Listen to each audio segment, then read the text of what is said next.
Welcome to my YouTube channel safety Gyan academy. आज दोस्तों हम कुछ सेफ्टी से रिलेटेड डेफिनेशन क्लियर करेंगे जो हमारे इंटरव्यू में काफ़ी बार पूछे जाने वाले महत्वपूर्ण डेफिनेशन है। जैसे कि what is safety, what is hazard, what is welfare, what is an accident, what is near miss and what is competent person. अगर इन सारे डेफिनेशन को हम लोग क्लियर कर लेते हैं तो काफ़ी इंटरव्यू में हम लोगों को हेल्प मिलेगा। जैसे what is safety? Safety means a protection और freedom from all type of risk and hazards which are associated with the work place. हमारे वर्क प्लेस पे जितने भी काम होते हैं उनसे होने वाले जितने भी रिस्क हैं, हैजार्ड हैं, उनसे प्रोटेक्शन लेना ही, उनसे बचना ही सेफ्टी कहलाता है। जैसे कि हमारे वर्क प्लेस पे हाइट का काम हो रहा है, हाइट पे काम करने से हमारा हैजार्ड है कि हम वहां से ऊपर से नीचे गिर सकते हैं, तो अपने आप को ऊपर से नीचे गिरने से बचाना ही क्या कहलाएगा? सेफ्टी कहलाएगा। वैसे ही हमारा what is hazard? It is something with the potential to cause harm. Example electricity, noise, vibration. ऐसा कोई भी चीज जो हमको हार्म कर सके, जिसके अंदर इतनी क्षमता है कि वो हमको नुकसान पहुंचा सके, उसे हम लोग हैजार्ड बोलेंगे। जैसे इलेक्ट्रिसिटी, अगर इलेक्ट्रिसिटी के कांटेक्ट में आते हैं तो हमको शॉक लग सकता है, उससे हमारे शरीर पे हार्म हो सकता है।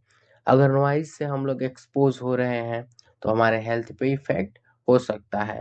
वैसे ही अगर हम वाइब्रेशन के एक्सपोज हो रहे हैं तो अब भी हमारे हेल्थ पे इफेक्ट हो सकता है, वो हमको हार्म कर सकता है। तो ये सारी चीजें हैजार्ड कहलाती हैं।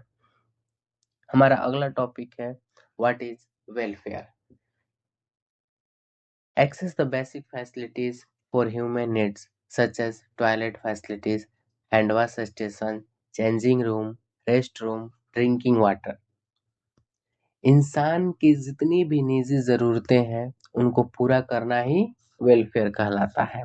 जैसे अगर हम कंपनी में काम कर रहे हैं तो हमारे निजी जरूरतें हैं कि हमको टॉयलेट जाना है, तो वो वहाँ पे टॉयलेट फैसिलिटीज होनी चाहिए, हैंड वॉश स्टेशन होना चाहिए, चेंजिंग रूम होना चाहिए, रेस्ट रूम होना चाहिए और पीने के लिए साफ पानी होना चाहिए।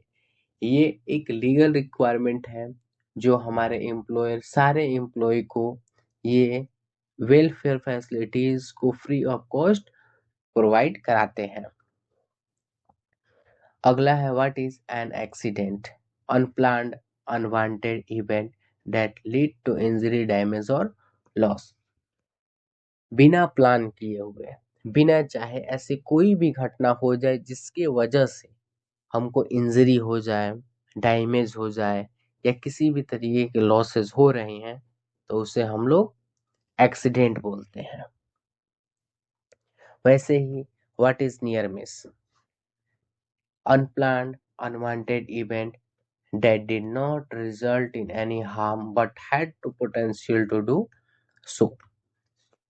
बिना चाहे बिना प्लान किए एक ऐसी घटना हो जाए जिसके वजह से हमको कोई नुकसान ना हो, कोई हार्म ना हो, लेकिन उसके अंदर इतनी क्षमता है कि वो हमको नुकसान पहुंचा सके, वो हमको क्षति कर सके, उसे हम लोग क्या बोलेंगे? Near miss. इसको दूसरे लैंग्वेज में हम लोग बाल बाल बचना भी बोलते हैं। इसका अगला टॉपिक है what is a competent person? Competent means that a person who has sufficient knowledge, skill, experience, and other abilities and authorized to carry out their work safely। Competent का मतलब एक ऐसा व्यक्ति जिसके पास sufficient knowledge हो, experience हो, skill हो और भी एबिलिटीज हो, साथ में वो व्यक्ति उस काम को करने का ऑथराइज भी हो और वो अपने काम को सही तरीके से और सुरक्षित तरीके से कर सके, उसको हम लोग कॉम्पिटेंट पर्सन बोलते हैं। आई होप दोस्तों कि आपको मेरा वीडियो काफ़ी अच्छा लगा होगा। अगर आपको वीडियो अच्छा लगा तो आप कमेंट करें, लाइक करें और चैनल को सब्सक्राइब करें। अगर आपको किसी भी तरीके का क्वेश्चन करना हो तो हमारे कमेंट बॉक्स में करें, ताकि हम अगले वीडियो में आपका टॉपिक को क्लियर करें और आपका कन्फ्यूज़न दूर करें। Thank you.